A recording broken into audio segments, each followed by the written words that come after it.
ભારતીય નૌસેનામાં સામેલ થયા 3 નવા સ્વદેશી યુદ્ધપોત આઈએનએસ દુનાગીરી, આઈએનએસ અગ્રય અને ઇન્ડિયન નેવીમાં સામેલ થયું છે. આઈએનએસ સંશોધક પણ ભારતીય નૌસેનામાં સામેલ થયું છે. આ જે 3 યુદ્ધપોત છે તે સામેલ થયા છે. આધુનિક હથિયાર અને સેન્સરથી સજ્જ છે આ જહાજ.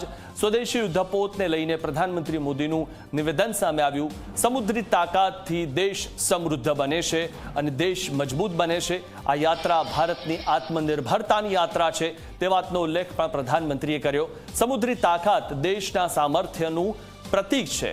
સૈન્ય શક્તિ દુનિયા માટે કોઈ બજાર નથી તે વાતનો ઉલ્લેખ પણ મોદીએ કર્યો છે. સૌથી મહત્વનું આ જે તેમનું નિવેદન છે ફરી એકવાર કે સૈન્ય શક્તિ એ દુનિયા માટે કોઈ બજાર નથી, કારણ કે ઘણા બધા દેશો છે તેમાં અમેરિકા પણ આવી ગયું.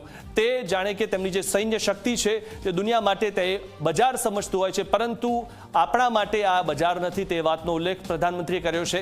રક્ષા ક્ષેત્રમાં આજે ભારત માત્ર ખરીદદાર નથી રહ્યું. जिस देश का समुद्री सामर्थ्य मजबूत होगा उसका आर्थिक और रणनीतिक प्रभाव भी उतना ही मजबूत होगा. और भारत इस वास्तविकता को अच्छी तरह से समझता है. भारत इसके लिए स्वयं को तैयार कर रहा है और आज का ये दिन इस बात का साक्षी है कि हमारी क्षमता क्या है, हमारा कौशल क्या है. आईएनएस विक्रांत से लेकर आज तक की यात्रा केवल नए युद्धपोतों की यात्रा नहीं है, यह भारत की बढ़ती आत्मनिर्भरता की यात्रा भी है. आज आईएनएस अग्रय, आईएनएस दुनागिरी और आईएनएस संशोधक उसी यात्रा को नई गति दे रहे हैं. તો આજે 3 યુદ્ધપોતની વાત કરીએ. આઈએનએસ સંશોધક સમુદ્રમાં હાઇડ્રોગ્રાફિક સર્વે કરી શકશે. આજે 3 યુદ્ધપોત સામેલ થયા છે અને તેની તાકાત શું છે તેની વાત કરીએ તો આઈએનએસ જે સંશોધક સામેલ થયું છે સમુદ્રી ડેટા કલેક્શન, ડિફેન્સ, સિવિલમાં તેનો ઉપયોગ થશે. આપણી જે જળ સમૃદ્ધિ છે તે વધુ મજબૂત થઈ છે. આઈએનએસ સંશોધકની વાત કરી રહ્યા છે. સમુદ્ર અને બંદરના રસ્તાનો સર્વે કરવું તે તેનું મુખ્ય કામ છે, એટલે તેનું નામ સંશોધક છે. આઈએનએસ સંશોધક તેને નામ આપવામાં આવ્યું છે. આ જહાજમાં autonomous under water vehicle system છે અને તે તેને વધુ મજબૂત બનાવે છે. ત્યારે 3 જે યુદ્ધપોત છે તેમાં આઈએનએસ સંશોધકની આપણે વાત કરી રહ્યા છીએ. જહાજમાં રિમોટલી ઓપરેટેડ વ્હીકલ સિસ્ટમ સામેલ છે, એટલે કે આ રિમોટથી ઓપરેટ થઈ શકે છે આ વ્હીકલ સિસ્ટમ, તેવી તેમાં આ સિસ્ટમ સામેલ છે. સમુદ્રનું ઊંડાણ પણ માપી શકે છે આ જહાજ, તે પણ આમાં એ સિસ્ટમ સામેલ છે અને તે ખાસ કરીને તેનું નામ જે સંશોધક આપવામાં આવ્યું છે.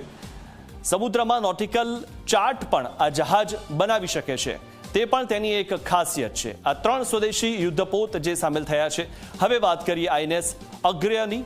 એન્ટી સબમરીન વોરશિપ છે આઈએનએસ અગ્રય અને તેની ખાસિયતોની આપણે વાત કરી રહ્યા છીએ.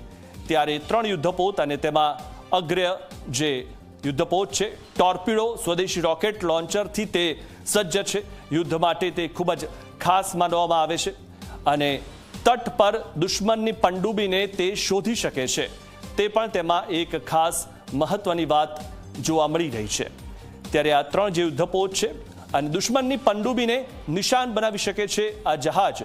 ત્યારે આપણા આજુબાજુ જે પણ દુશ્મન દેશો છે તેમના માટે આ 3 જે જહાજો છે તે ખૂબ જ ખતરનાક છે. તટની સુરક્ષા માટે તૈનાત કરાશે આ જહાજ. આપણા તટની જે સુરક્ષા છે તે આ અગ્રય જહાજ જે છે તેનાથી ખાસ સુરક્ષા રહેશે. સમુદ્રમાં અવરજવર કરતા જહાજો પર તે બાજ નજર રાખશે. બાકીના જે જહાજો હોય છે તેના પર પણ તે બાજ નજર રાખશે. શોધ અને બચાવ કાર્યમાં થશે આ જહાજનો ઉપયોગ. તો જે રીતે આપણે આ 3 યુદ્ધપોતોની જે વાત કરી રહ્યા છીએ, અગ્રય જે છે જહાજનું સાયલન્ટ મોડ તેની ખાસિયત છે. આ જહાજ સાયલન્ટ મોડ પર હોય છે, એટલે કે તેનો અવાજ જે છે તે ખૂબ જ ઓછો હોય છે. આ જહાજ અત્યંત ઓછો અવાજ કરે છે જેના કારણે દુશ્મનોને તેની ભાળ ન લાગી શકે. તે તેની ખાસ વાત છે કે અત્યંત ઓછો અવાજ કરે છે આ જહાજ. દુશ્મનનું સોનાર જહાજને પકડી નહીં શકે.